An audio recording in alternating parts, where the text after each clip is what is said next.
tenemos 9 personas atrapadas en el edificio, de las cuales hemos rescatado 8. ¡Salgan de esta zona! Quién sabe hasta cuándo iremos a vivir con lo que pasó. Esperando que recuperen a los cuerpos y las personas que estén ahí con vida. Con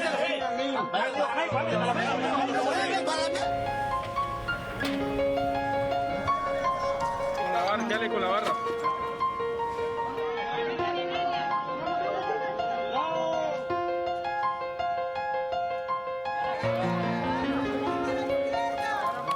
Como pueden ver, estamos unidos los bomberos, la defensa civil y también la población que se ha unido a este llamado. La gente está solidaria queriendo ayudar.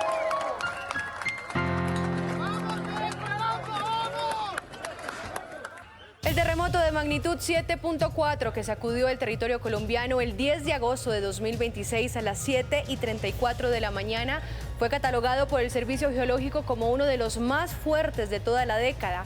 Deja un saldo de centenares de muertos, decenas de heridos y desaparecidos y muchas preguntas. ¿Pudo haber sido esta una tragedia mayor? ¿Estábamos preparados para esta emergencia y sobre todo cómo resguardar la vida en una situación de esta magnitud? Es nuestro tema de hoy en la sala de redacción. Bienvenidos. Sala de redacción.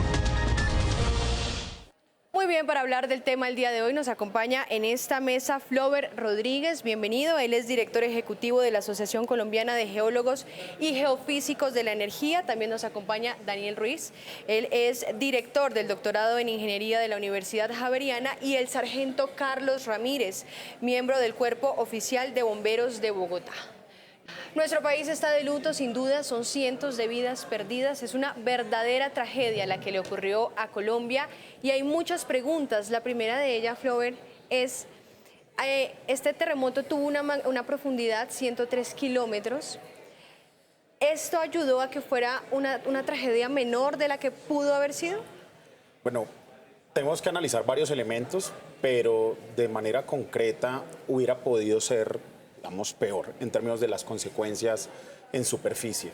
La profundidad del terremoto, por la magnitud que tuvo, liberó demasiada energía, pues ayudó a que no se concentrara toda esa energía en un solo punto, sino que, digamos, se pudiera distribuir de alguna manera a lo largo de la geografía. Por eso incluso se sintió en zonas tan distantes del epicentro como Bogotá, Medellín y otros países que reportaron como Venezuela, Panamá.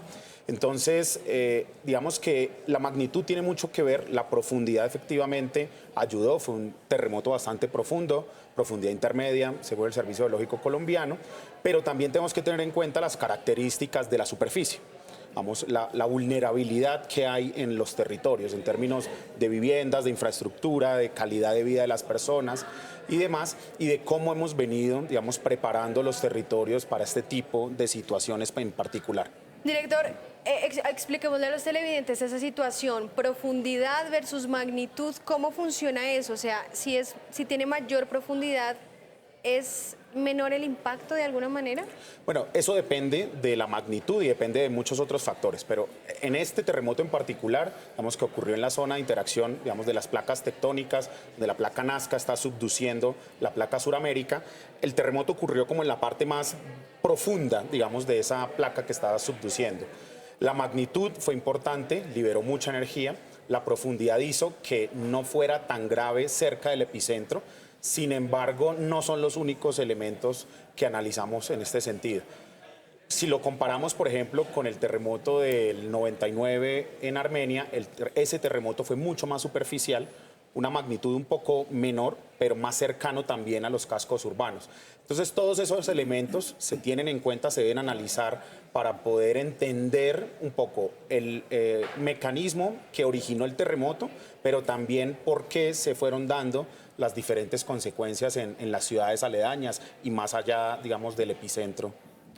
Daniel, hemos preparado 2 videos para nuestros televidentes. Uno en el que se ve un edificio tambaleándose, por decir así, y se cae el edificio completo en bloque hacia un lado. Lo estamos viendo en este momento en pantalla, el edificio se despega y se cae completamente. Pero está la otra cara y es un edificio que se desploma muy rápido de arriba para abajo. Lo estamos viendo también en este momento en pantalla. Se desploma completamente el edificio y la pregunta aquí es, ¿de qué dependen esas situaciones en cuanto a construcción de edificios? ¿Cuál es la diferencia ahí?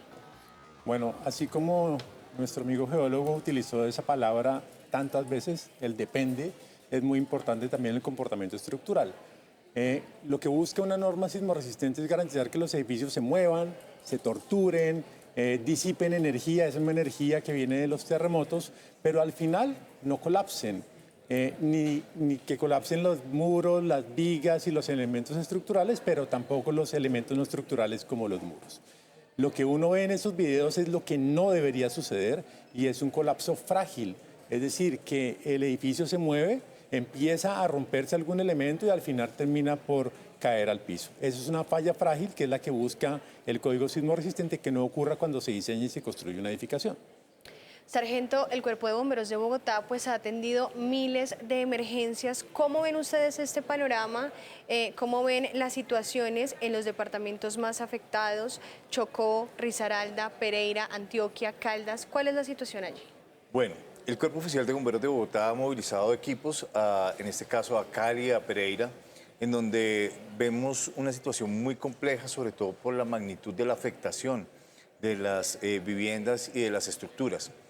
El Cuerpo Oficial de Bomberos de Bogotá de manera decidida ha enviado el equipo de búsqueda y rescate urbana, el cual ha venido siendo certificado y entrenado para estas labores.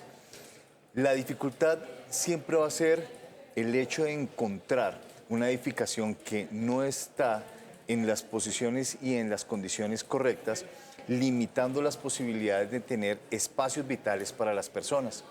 Eso dificulta los rescates, dificulta la posibilidad también de poder llegar a ayudar, las distancias, pero creemos que la respuesta decidida desde el distrito y desde la nación ha permitido que tengamos muy buena respuesta para nuestros ciudadanos. Le quiero preguntar en este punto, Sargento, ¿hay algunas edificaciones, digamos, en las que sea entonces más fácil las labores de búsqueda y rescate que otras? ¿Y cuáles son esas edificaciones? Lo decía el ingeniero Daniel hace un momento de la mejor manera y acertada, y es que aquellas construcciones que han sido cuidadosas con el tema de la norma sismorresistente para Colombia han permitido que podamos encontrar o tener más posibilidades de encontrar vida que aquellas que de pronto durante su proceso constructivo no están realmente construidas para afrontar el riesgo a la condición. En estas regiones es totalmente diferente de lo que podemos hablar del piso en Bogotá, de cómo construimos en Bogotá, a una construcción donde la temperatura es diferente, donde los materiales son diferentes. Entonces eso limita un poco también los trabajos de rescate. Perfecto. Flover, hablemos de un tema que me causaba mucha curiosidad. Ayer recién pasó el terremoto, empezaron las cadenas de WhatsApp a decir que sobre las 9 de la mañana, recordemos el terremoto fue a las 7:34, que sobre las 9 de la mañana se iba a registrar una nueva réplica, las personas entraron en pánico. Un terremoto, ¿se puede predecir qué tan fiables o confiables son los dispositivos electrónicos que ahora nos avisan cuando va a haber un terremoto? Y muy importante, decían que hace mucho tiempo no se registraba un movimiento de tierra así en el territorio nacional. Digamos que, y hay gente que dice, no, es que eso pasa cada 50 años.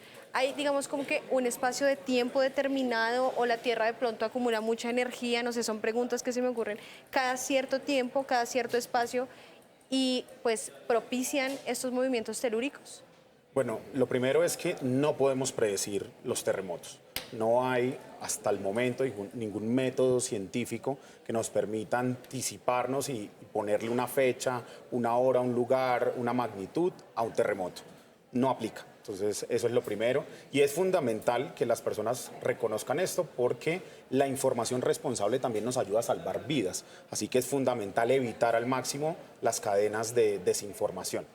En ese sentido, digamos que la sismología nos permite, a través del estudio de los terremotos, tratar de entender periodos de recurrencia.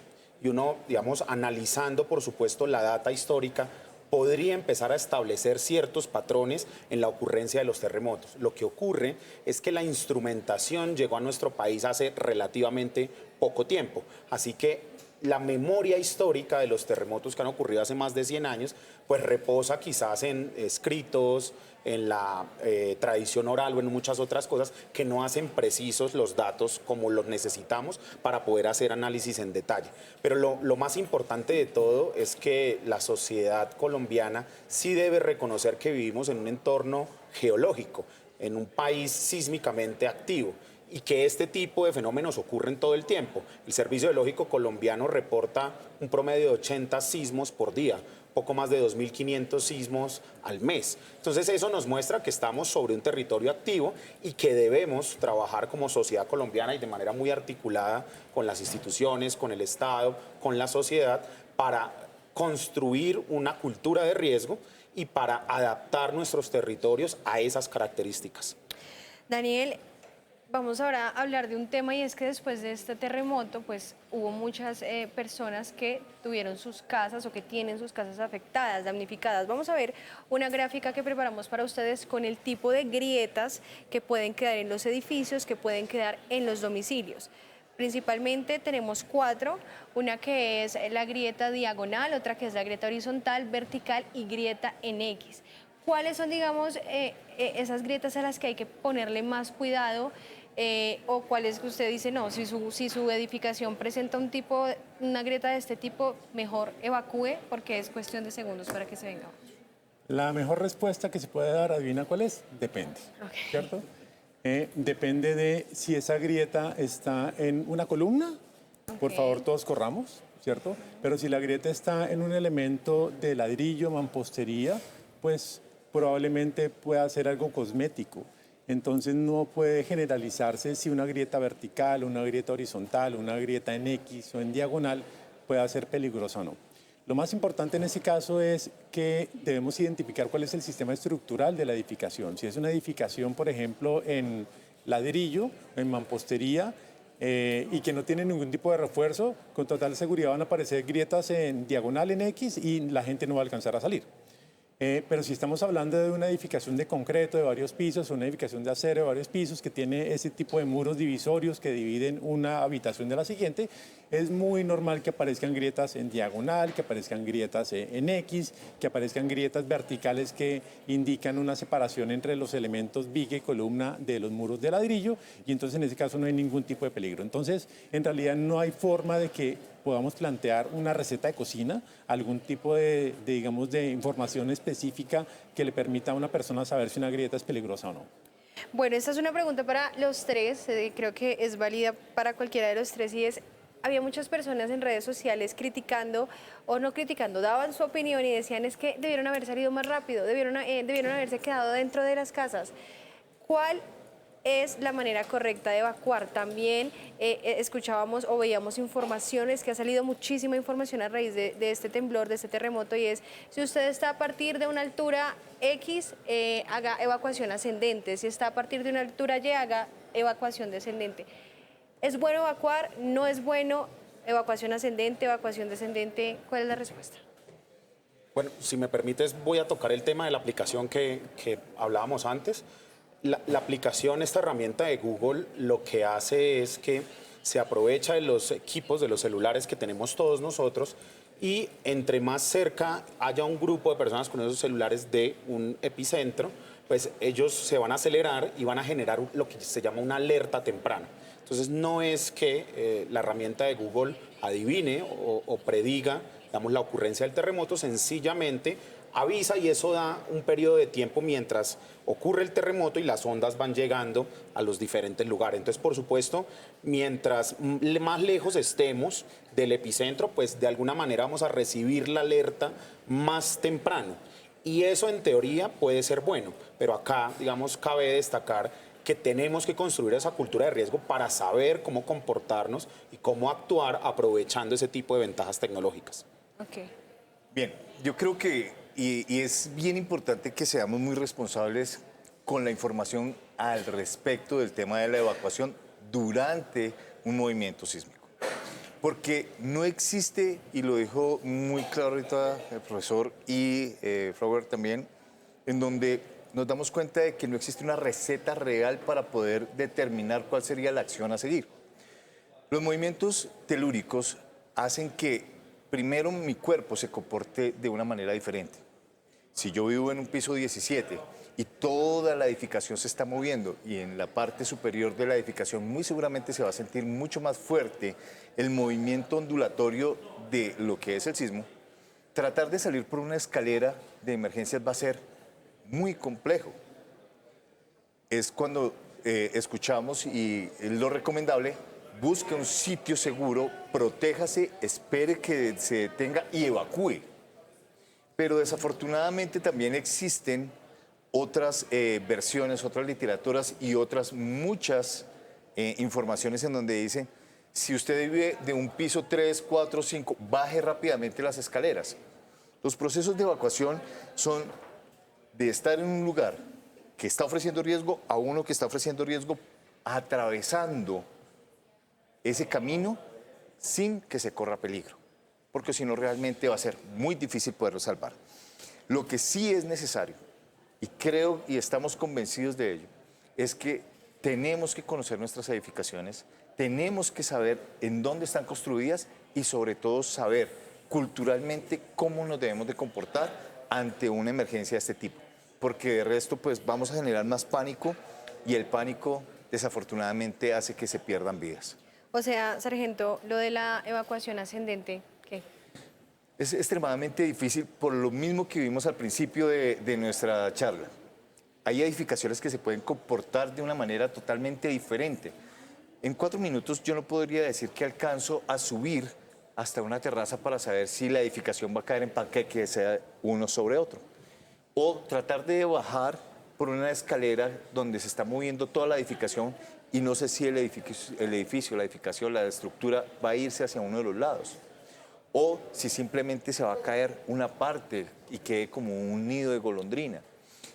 Todo ese tipo de variables hace que realmente llegue también a una certeza esta respuesta. Es, antes de pensar en evacuar, creo que es bien importante conocer cómo estamos construyendo nuestras edificaciones, dónde las estamos construyendo y cuál es la cultura de gestión del riesgo que debemos de tener antes de ponernos a tratar de tener una receta mágica para evacuar en caso de una emergencia de estas. Muy importante lo que usted dice, sargento, y por eso le quiero preguntar, Daniel, ¿qué debemos conocer de las edificaciones? ¿Cómo se empieza a conocer una edificación? Porque si usted me lo pregunta, pues yo sé la casa en la que vivo, pero yo no sé el edificio, yo no sé si eso resiste, pero le pido a Dios y a todos los santos que sí resista. ¿Cómo conocer nuestras edificaciones?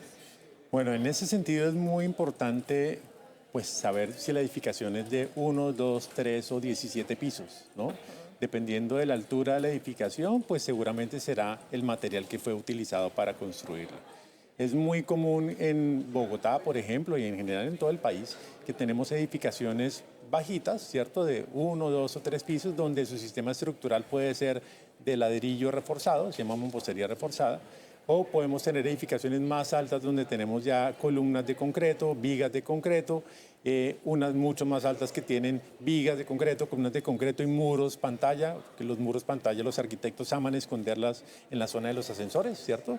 O en la zona de los baños, o ya edificaciones mucho más altas que empiezan a combinar diferentes tipos de sistemas estructurales. Entonces, el conocer la edificación, de qué material está hecho, cuántos pisos tiene, dónde está mi edificio, ubicado en Bogotá, por ejemplo, en qué piso está mi apartamento, pues es algo muy importante que debo conocer desde el punto de vista de la evacuación.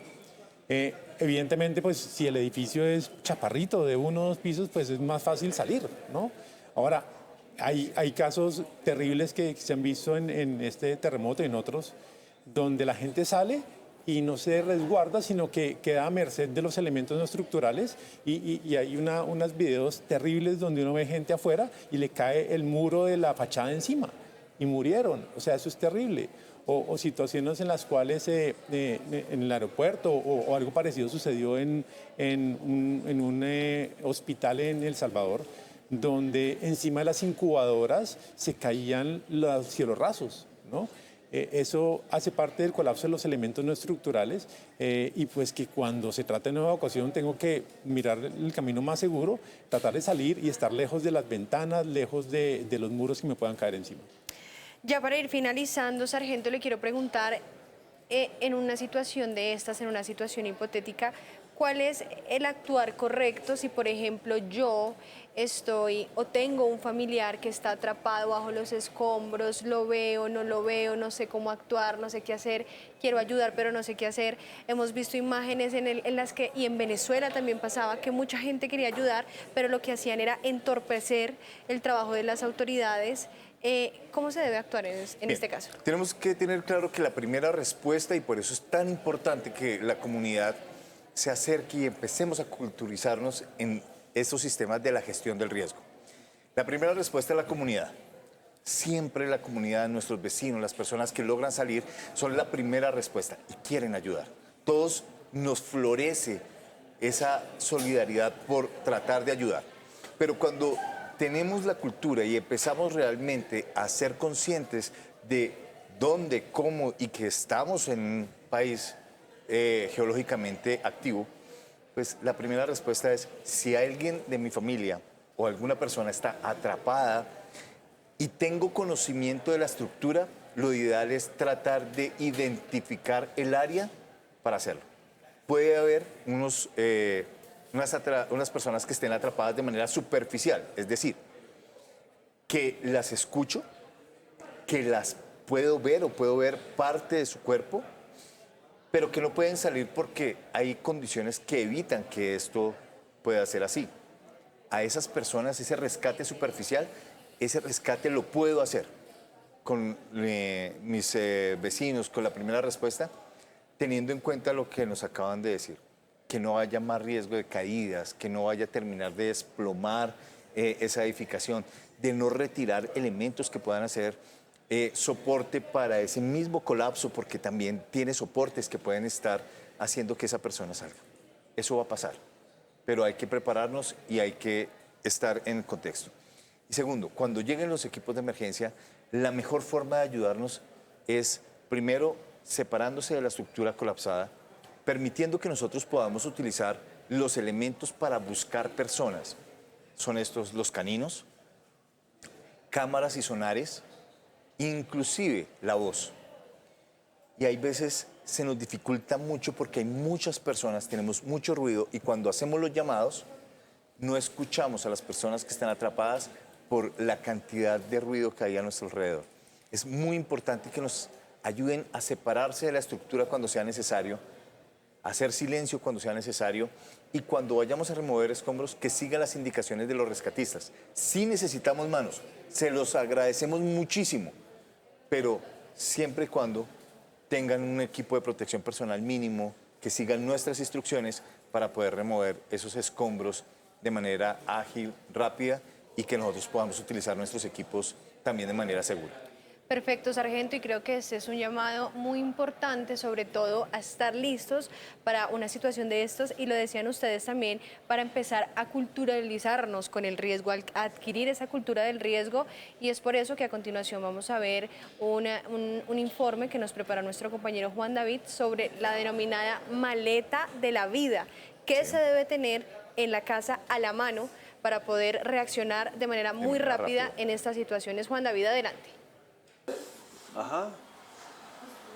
Sí, es una pregunta muy importante que tiene toda la gente en sus casas. Si realmente para un evento sísmico como lo que aconteció en estos días, ¿estamos preparados realmente? ¿Qué hay que tener en la casa? ¿Un kit de emergencia? ¿No hay que tenerlo? Mejor dicho, bienvenido, profesional. Gracias, Oiga, Juan. profesional, está preguntándose la gente aquí en sala de redacción si realmente funciona una maleta o no funciona y qué tiene que tener adentro. Claro que sí, Juan. De las dos medidas que podemos tomar que son de vital importancia para tomar decisiones antes de estar preparados es hacer un análisis de nuestros riesgos que tenemos en nuestro hogar y contar con una maleta que nos permita tener una preparación para en el momento en que ocurra un sismo poder tomarla y salir una sola maleta por la familia. Miremos a ver qué tiene adentro esa maleta. Listo, Vamos a ver qué. perfecto. Para contarle entonces a ustedes. ¿Qué toca tener en cuenta? Puede ser cualquier maleta, ¿cierto? Tengamos en cuenta que muchas veces ya tenemos los implementos para un kit familiar de emergencia en nuestra casa. Muchas veces tener la posibilidad de sentirlo responsable, reflexionar y poder conformarlo. ¿Qué tenemos aquí? Entonces, por una parte tenemos lo que es el botiquín. Tenemos aquí en este caso, pues, aquí un botiquín. Las gasas y eso, me imagino yo. Así es, un poco más especializado. Pero de pronto para los hogares que dicen, bueno, no tengo el botiquín por ahora, ¿qué puedo hacer? Pues podemos determinar un espacio, un bolsillo, para determinar aquellos implementos que son esenciales, ¿cierto? Entonces, un suero, en caso de deshidratación, gasas, vendas. Tapabocas también, guantes estériles, muy importante. Y algo muy importante, Juan, es tener medicamentos, sobre todo cuando en nuestro hogar tenemos de pronto algún familiar con una enfermedad, una comorbilidad, una enfermedad crónica, entonces tener medicamentos tanto de venta libre como aquellos que son de vital importancia, insulina, para enfermedades crónicas. Es decir, ¿verdad? digamos, por ejemplo, los de venta libre, no sé, algún acetaminofén para un dolor de cabeza o algo de pronto, una infección, una amoxicilina, yo qué sé, algo así, ¿no? Claro que son, que digamos, sí. que de venta libre, obviamente usted tiene que preguntarle a un médico antes de. ¿Qué más hay que tener? Bien, vital importancia tener una buena proporción de agua, lo recomendable son 3 litros por persona. Tener también una posibilidad de resguardarlos del frío. En este caso tenemos esto es una manta térmica. Sin embargo, pues también podríamos poner una frazada, una cobija o de pronto un abrigo. Y podamos tener también disposición de ropa, que puede ser que ya no la usemos tan frecuentemente, pero pues que me puede servir para una emergencia. Oiga, sí, para la emergencia. Y ya por último, ¿qué podríamos tener? Documentos, muy importante, poder identificar, digamos, poder tener esa posibilidad de identificarnos. Y o sea, sacarle eso también la fotocopia de la cédula y ponerla ahí. es importante. Sí. Y que los niños se aprendan los nombres también, los nombres de sus padres también es muy importante para los vínculos familiares.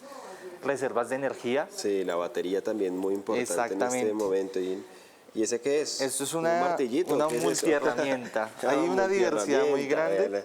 Sí. Esencial que tenga pues una navaja, ¿cierto? Y que también pues tenga la posibilidad de tener unos alicates que pues van a ser muy funcionales para cualquier tipo de emergencia. Son algunas de las recomendaciones que hay en este momento. Ya lo sabe mi querido televidente. Y ojalá usted pueda llegar a sacarle también una fotocopia a la llave de su casa. Que apenas esté la emergencia, agárrela y sáquela. Y también por otro lado, de pronto algún muñeco o un peluchito para su mascota también para que lo pueda atraer en este tipo de casos de emergencia. Karen, más análisis que hay acá en Sala de Redacción. Juan David, gracias. Veíamos entonces las cosas esenciales, buena hidratación, documentación, energía, reserva de energía. Y ya para finalizar, algo que también es muy importante es pues solidarizarnos con las personas que están realmente afectadas. Acá en Bogotá hay varios puntos de acopio para recibir esas donaciones. Sin embargo, los más grandes son el Banco de Alimentos de Bogotá, la Asociación de Bancos de Alimentos de Colombia y por supuesto los puntos de acopio que están dispuestos por la Cruz Roja. Vemos en este momento en pantalla entonces las distintas direcciones que hay aquí en la ciudad de Bogotá. ¿Qué es lo más importante? Los elementos que se pueden donar en este tipo de emergencias. Bien, yo creo que es importante que primero agradecerle a todos los colombianos por la solidaridad que han tenido en este evento. Todos nos hemos movilizado y creo que es bien importante resaltarlo en ese momento. Alimentos no perecederos, aceite, arroz, granos, estos elementos son de mucha utilidad. Enlatados que tengan unas vigencias largas para poderlos distribuir. Agua potable, pero adicional a eso, los kits de aseo como jabón, cepillos de dientes, cuchillas de afeitar, toallas higiénicas, pañales para adultos, pañales para niños. Son elementos que se están necesitando y que se van a necesitar por los próximos 15 días. Y adicional, algo que a veces no tenemos muy en cuenta, que son los kits noche, o sea, estos elementos para poder abrigarnos y poder tener unos elementos propios para descansar, colchonetas, cobijas, sábanas, son importantes y creo que los puntos de acopio van a estar muy bien resguardados para poderlos distribuir. Muy bien, muchísimas gracias. De esta manera, entonces, terminamos este episodio de Sala de Redacción. Gracias de antemano por estar aquí, por acompañarnos para hablar de este tema tan importante y que nos recuerda la importancia de culturalizarnos con el riesgo. Ustedes, gracias por vernos. Nos vemos en un próximo episodio.